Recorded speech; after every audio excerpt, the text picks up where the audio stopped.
This morning on a story that broke hearts. Police say a mother stood by and did nothing while her boyfriend beat her little boy for days. You know, it was like a monster. Like his eyes were black. There was nothing to him. Like he was just an empty person walking around. Go. I'm peanuts. Do it again. I'm peanuts. Do it like it hurts. It hurts. This is the heartbreaking account of Dominick Calhoun, a 4-year-old boy from Michigan whose life was brutally cut short in April 2010 due to the shocking abuse he suffered at the hands of his mother's boyfriend, Brandon Hayes. It is a tragic story that underscores not only the depths of cruelty that some human beings are capable of inflicting on a helpless child, but also the failure of those in Dominick's life to intervene and potentially save him, despite numerous red flags and opportunities to do so. Dominick entered the world on October 17, 2005, born in Grand Blanc, Michigan, to his mother, Corinne Baker, and father, Eric Calhoun. He was the younger brother of Tyler Baker, Corinne's son from a previous relationship. From the moment he arrived, Dominick brought joy and light into the lives of those around him. With his bright blue eyes and infectious smile, he had a way of capturing hearts instantly. As Dominick grew, his curiosity and zest for life became increasingly apparent. He had a passion for the outdoors and loved exploring the world around him. Fishing trips with his grandfather were a particular highlight, instilling in him a deep appreciation for nature and peaceful contemplation. Back at home, Dominick's adventurous spirit found an outlet in his cherished toy tractor, which transported him to imaginary landscapes as he played in the backyard. The bond between Dominick and his big brother Tyler was unbreakable. The two were inseparable, always coming up with new games and adventures. They loved roughhousing and chasing each other around the yard, their laughter ringing out like music. In quieter moments, they could be found huddled together, lost in their own little world. Dominick's gentle heart extended to all creatures, especially dogs. Whenever he encountered a furry friend, his face would light up with pure joy. He loved showering them with affection and receiving sloppy kisses in return. It was clear that Dominick had a gift for connecting with animals, and they were instinctively drawn to his kind and nurturing presence. Despite the love surrounding him, Dominick's early years were marked by upheaval and change. From the beginning, his family life was chaotic and unstable, characterized by frequent moves and stints living with various relatives and friends. A major upheaval occurred in 2009 when Corinne's relationship with Dominick's dad, Eric, came to an end. She was subsequently granted full custody of Dominick by the court.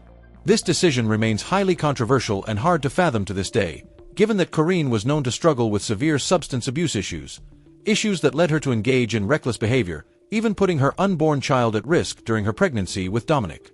Many have questioned how the legal system could have determined that a woman with her history was fit to be the primary caretaker of a young child. Not long after things ended with Eric Calhoun, Corinne became involved with Brandon Hayes, a 24-year-old who made his living through illegal means in the area. Corinne had known Brandon for about a year before their relationship turned romantic. He had an extensive criminal record, with prior convictions for domestic violence, assaulting and resisting police officers, possession of illegal substances, and more. Ignoring these glaring warning signs, Corinne forged ahead with the relationship and moved in with Brandon after a mere 3 months of dating, bringing 4-year-old Dominick and his brother Tyler to live with them in an apartment at Pinehurst Apartments in Lyon, Michigan. At first, things seemed relatively stable as the new living situation got underway, but it quickly became apparent that, below the surface, trouble was brewing. Within days, Brandon's explosive temper and controlling nature reared their ugly head. He became increasingly hostile and prone to lashing out, especially when it came to issues around money. Brandon deeply resented the fact that Dominick's biological father, Eric, was frequently late with child support payments. Rather than recognizing Dominick as an innocent child caught in the middle of adult problems, Brandon viewed the boy as an unwanted burden he was forced to shoulder. On April 8, 2010, the simmering tension transformed into a horrific incident that would haunt Dominick for 4 devastating days.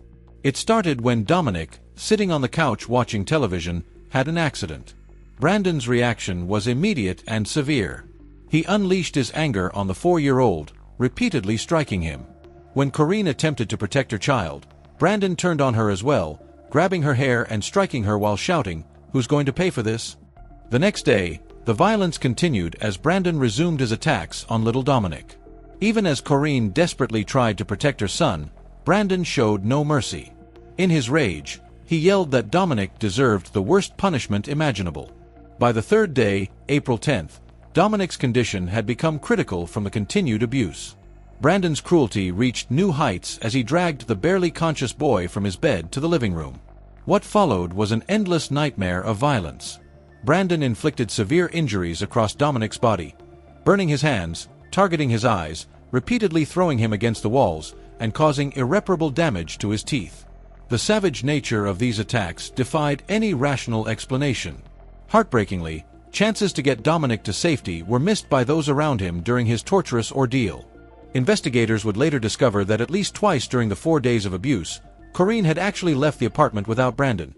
Once for a shopping trip with Brandon's father and uncle, where Brandon grew enraged about having to spend money on her sons, and another time to go to a medical appointment with her own parents. Astonishingly, she gave no indication that anything was amiss with Dominic. Both Brandon's father, Arnold, and uncle Rodney saw firsthand the alarming condition Dominic was in, his hands burned and swollen, his head badly bruised. They urged Corinne to take the boy to the emergency room for treatment. Corinne refused, claiming she feared being blamed for his injuries. Even when Rodney confronted her again separately from Brandon, Corinne brushed him off and failed to ask for any help for her son. Unbelievably, other adults were also aware that Dominic was in peril but did not act. Neighbors reported hearing anguished cries and noises coming from the apartment during this time, including the unmistakable sound of a child's voice pleading, "Mommy, make him stop." Yet not a single person picked up the phone to alert authorities or tried to intervene themselves. A next-door neighbor who had been in the apartment and witnessed Dominic's condition also, unthinkably, kept silent. The apathy of those who could have made a difference is an inescapable element of this tragedy. The horrors inflicted on Dominic were finally revealed on April 11th, the 4th day of his nightmare, but sadly, it came too late. Corinne's sister, Christina, and some friends had come to the apartment to make a purchase from Brandon and Corinne. Brandon tells me that Dee got beat up by friends. I didn't believe it. At one point, he told me, Dominic peed all over my pants. I whipped him with a baub. They were shocked to find Dominic lying battered, burned, and barely conscious on his bed. Corinne initially tried to claim he was just sleeping, but Christina could see the boy was in dire condition and at last called Dominic's paternal grandfather, Rick Calhoun, for help. When Rick arrived and saw his grandson, broken, bruised, and bleeding on his blood-soaked blanket, he wasted no time calling 911. Police and EMS arrived within 3 minutes to a scene so horrific it left even veteran officers shaken. One cop, overcome by the sight of Dominic's ravaged body, momentarily lost his composure, lashing out at the couple. "What kind of monsters are you? Look at this little boy." Dominic was rushed to Hurley Medical Center with devastating head injuries and massive brain swelling. Doctors had to remove a portion of his skull to try and relieve the pressure, but it was clear the damage was catastrophic. There was no hope of recovery. As doctors examined Dominic, they found that nearly every inch of his small body was bruised, including the soles of his feet. The extent of his injuries was the worst they had ever seen. On April 12th, there was nothing more that could be done. Surrounded by his heartbroken family, Dominic was removed from life support and died from his injuries. He was just 4 years old. Brandon Hayes was arrested at the scene and faced multiple serious charges, including first-degree murder and child abuse. During questioning, he admitted to his actions but attempted to implicate Corinne as well. Corinne was also taken into custody, charged with second-degree murder for failing to protect her son. The aftermath of Dominic's death brought unimaginable pain to his loved ones as they grappled with the horrific reality of how he died. Dominic's father, Eric, and his paternal grandparents publicly expressed their devastation and anger, raging at the system for not protecting the little boy. They vowed to fight for justice so that those responsible for his death would be held accountable. In January 2012, Brandon Hayes faced a jury for his crimes against Dominick Calhoun. The trial revealed the horrific ordeal the little boy had endured. Prosecutors presented extensive evidence of the injuries Dominic suffered throughout his body. The courtroom fell silent as first responders, doctors, and the medical examiner gave their testimony. These experienced professionals, visibly shaken on the stand, described this as the most severe case of child abuse they had ever witnessed in their careers. Too many to count, all over the body. And so, Massively, massively bruised. Burns. Injuries on top of injuries. Somebody with their head taken, and this was more severe than anything I've ever seen. These are repeated blunt force injuries over days. Kick after kick after kick, punch after hit after punch after hit. Some of the most powerful testimony came from Dominic's 8-year-old brother, Tyler, who had witnessed the torture. With heartbreaking bravery, Tyler described the horrors he saw Brandon inflict on his little brother, watching helplessly as Dominic endured unthinkable torment. The trauma of what Tyler witnessed is hard to fathom.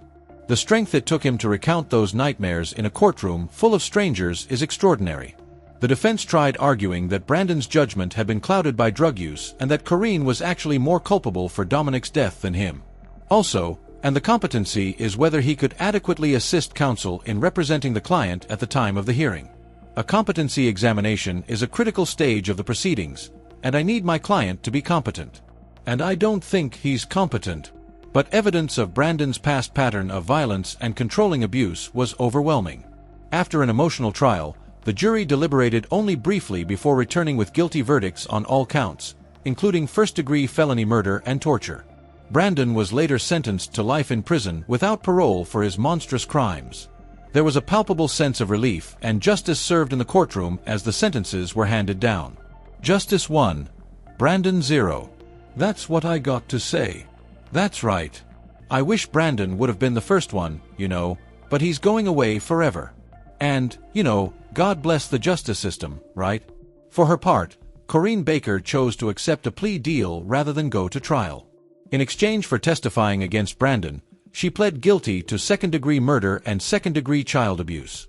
She was sentenced to 13 to 30 years in prison for her complicity in Dominic's death and her failure to protect her helpless son.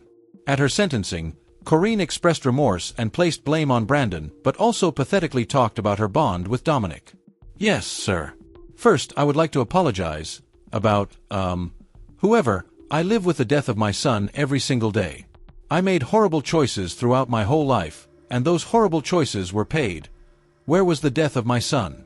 I will have to answer to God for me, and I can only hope that I will be together. Her words rang hollow to a family who watched her stand by as their beloved boy was brutalized. Nothing would be enough. Nothing other than having him back could ever even remotely be enough. No sentence could fill the void left by Dominic's loss in the hearts of those who loved him. The community came together to honor the memory of a child who touched so many lives in his brief 4 years. Those who knew Dominic shared stories of a vibrant little boy with an infectious laugh that could light up any room.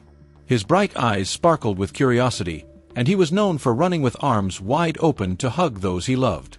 Friends spoke of his endless energy, how he would spend hours pretending to be Spider-Man, wearing his beloved superhero costume and dancing enthusiastically to Michael Jackson songs. His cherished collection of toy trucks was never far from his side. At his funeral, family and friends wore blue ribbons, his favorite color, creating a sea of blue that symbolized their unity in grief. The family's pain was profound as they faced the devastating reality that the systems meant to protect children had failed. Those who should have been Dominic's guardians and protectors had not acted in time to save this precious child. In his memory, the family established a foundation aimed at preventing child abuse and supporting children in dangerous situations. Through their efforts, Dominic's legacy lives on, not just as a tragedy but as a catalyst for change in child protection services. His story continues to remind us of the vital importance of protecting society's most vulnerable members. Dominic's paternal grandfather, Rick Calhoun, channeled his heartbreak into action. I'm happy, but I'm sad here because, every day I think about, he was going to... He'd have been 6 years old on Monday, and he'd be in first grade right now. We were, very happy when we came up front here and saw all the people standing here. If you look at all the pictures and things of him, you can't help but just, wonder why. I hope it saves one child. And if it saves just one, we've done our job by this law. We just know that we're going to be helping. And I just know that, he would look at me and, just tell me, good job, Grandpa. That's about it. Fighting to get laws changed to spare other children Dominic's fate, thanks largely to Rick's efforts. Dominic's law was signed into effect by the governor of Michigan in June 2012. It stiffened penalties for child abuse, especially in the presence of another child. Dominic's legacy became a legal reform to protect the most vulnerable. Sadly, true justice for Dominic remains a distant dream. In a move that sent shockwaves through his family, Corinne Baker, the mother who failed so egregiously to protect her son when he needed her most, was paroled in May 2023 by the Michigan Parole Board after serving just 13 years of her sentence. Relatives fought the decision to no avail. Their anguish at her release is hard to put into words. The heartbreaking story of Dominic Calhoun should serve as a clarion call to us all.